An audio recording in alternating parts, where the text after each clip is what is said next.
Hello students, हमने आपकी जो पोयम है the road not taken, first poem वो समझ लिया था और उसको रीड कर लिया था। अब उसके क्वेश्चन आंसर जो है उसके हम आज समझ रहे हैं उसके क्वेश्चन आंसर। तो इसमें फर्स्ट क्वेश्चन जो है, where does the traveller find himself, what problem does he face. मतलब जो यात्री है, ट्रेवलर है, वो अपने आप को कहाँ पर पाता है और उसको किन कठिनाइयों का सामना करना पड़ता है।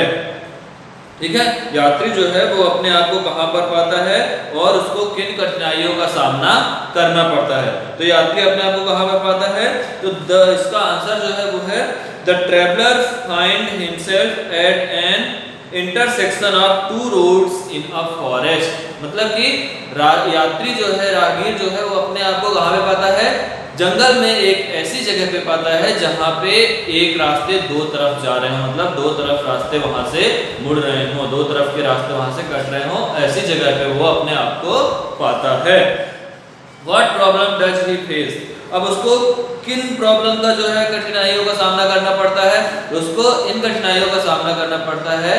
The problems he face that which road should he taken, मतलब कि उसको कठिनाइयों का सामना करना पड़ता है कि उसे इन दोनों में से कौन से रास्ते का चुनाव करना है, कौन सा रास्ता जो है वो सेलेक्ट करना है, ये उसकी मेन प्रॉब्लम रहती है। ठीक है, अब क्वेश्चन नंबर 2, क्वेश्चन नंबर 2 क्या है, discuss what these phrases mean to you.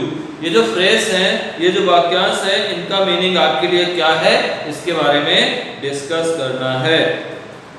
A yellow word, a yellow would, मतलब कि येलो वुड मतलब पीली लकड़ी, यहाँ पे जो है पीत वन जो है उसकी बात हो रही है, तो उसका आंसर होगा a forest at the time of autumn, मतलब पतझड़ के समय में जो जंगल है जहाँ पे पत्ते बहुत सारे झड़ते हैं तो पीले पीले पत्ते रहते हैं, तो येलो वहाँ पे इसलिए येलो वुड बोला गया है उसको, है ना।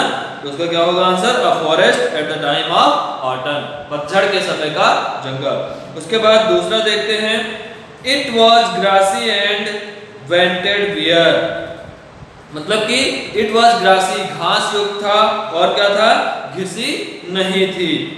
तो इट हैड ग्रास, इसका आंसर देखिए, it had grass grown on it, मतलब उसके ऊपर घास थे, and wanted the people to walk on it, मतलब कि और लोग उस पे ज्यादा अभी चले नहीं थे, उनको चलने की तैयारी थी, घास उगाई थी और लोगों को उस पर चलने की तैयारी अभी थी, ज्यादा लोग चले हुए नहीं थे। The passing there, passing there मतलब वहां से जो गुजरने वाला है, पासिंग देयर जहां जिस जगह की बात हो रही है वहां से गुजरने वाला जो है वो passing. It means walking on the road, मतलब वहां पे चलने वाला या गुजरने वाला।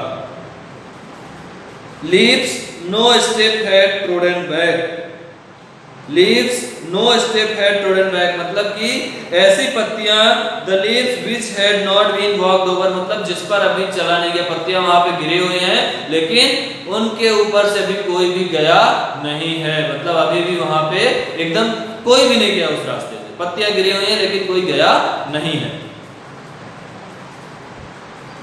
How way leads on the way, how way leads on to way, तो इसका मतलब क्या है, how one road leads to another, मतलब एक रास्ता हमें कैसे दूसरे रास्ते पे ले जाता है। किसी रास्ते से जाते हैं, आगे चल के दो रास्ते और मिल जाते हैं, उधर किधर राइट जाना है, लेफ्ट जाना है, फिर और सारे रास्ते मिल जाते हैं, मतलब one way leads to another, एक रास्ता हमें दूसरे रास्ते पे लेके जाता है। अब देखिए question number 3, is there any difference between the two roads as the poet describe them. Number 1 in stanzas 2 and 3 in the last two lines of the poem, मतलब दो रास्तों में क्या अंतर है जैसा कि पोयम में वर्णित किया गया है, उन दो रास्तों में अंतर क्या है। तो देखते हैं, in the stanza 2 and 3 there is no difference between two roads, मतलब जो पहले दूसरा और तीसरा स्टैंजा है, दूसरा जो और तीसरा पैराग्राफ है, उनकी जो रोड्स में कोई भी डिफरेंस नहीं बताया गया है कि दो रोड्स हैं, हमें या तो ये वाली रोड चुनना है या तो वो वाली रोड चुनना है। लेकिन नंबर 2 देखिए, in the last two lines there is difference, जो अंतिम की 2 लाइन है वो क्या है, डिफरेंस है। It is seen in I took the one less traveled by। उसमें क्या बताया गया है पोएट के द्वारा कि जो दूसरा रास्ता है वो पोएट ये पाता है कि उसमें अभी कम लोग चले हुए हैं, मतलब कि जो पहली रोड की अपेक्षा जो दूसरी रोड है वहां पे अभी कम लोग चले हुए, वो कम घिसी हुई है वो रोड, है ना। ये डिफरेंस बताया गया है। Next question number 4, What do you think the last 2 lines of the poem mean? आप क्या समझते हो कि जो पोएम की लास्ट 2 लाइन है उनका मतलब क्या है। तो इसका आंसर है in the last 2 lines we find the theme of a poem. और अंतिम 2 रास्तों में हमें जो है पोएम की जो सारांश थीम है वो मिलती है, भाव छुपा हुआ है अंतिम 2 लाइन्स में। These mean that the poet choose one kind of career though he wanted to choose the other। मतलब इन रास्तों का मतलब यह है कि पोएट जो है वो अपने रास्ते में अपना एक कैरियर चुन लेता है, जैसे वो अगर कॉमर्स ले लेता है, आर्ट्स ले लेता है, कोई भी सब्जेक्ट सेलेक्ट कर लेता है, लेकिन वो चाहता क्या है कि जो दूसरा सब्जेक्ट हमने छोड़ दिया है उस सब्जेक्ट के बारे में वो लेना चाहता, मतलब उस सब्जेक्ट को फिर से चुनना चाहता है।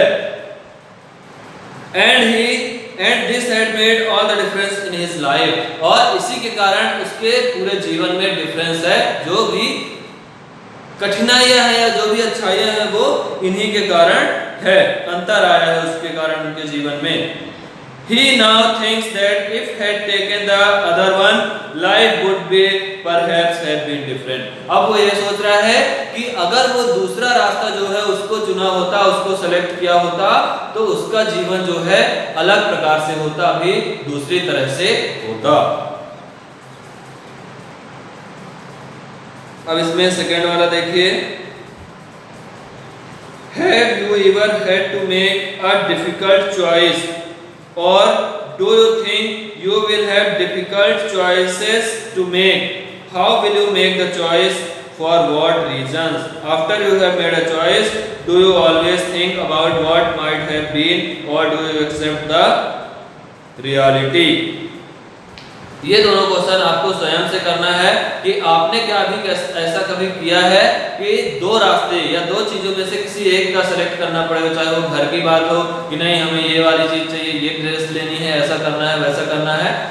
तो इन सारी चीजों में से आपने कभी ऐसा चुनाव करने के लिए आपको बोला गया है या फिर कभी आपने ऐसा लाइफ में किया है, ये आपके लिए होमवर्क है, ये आपको करना है, ठीक है, ओके।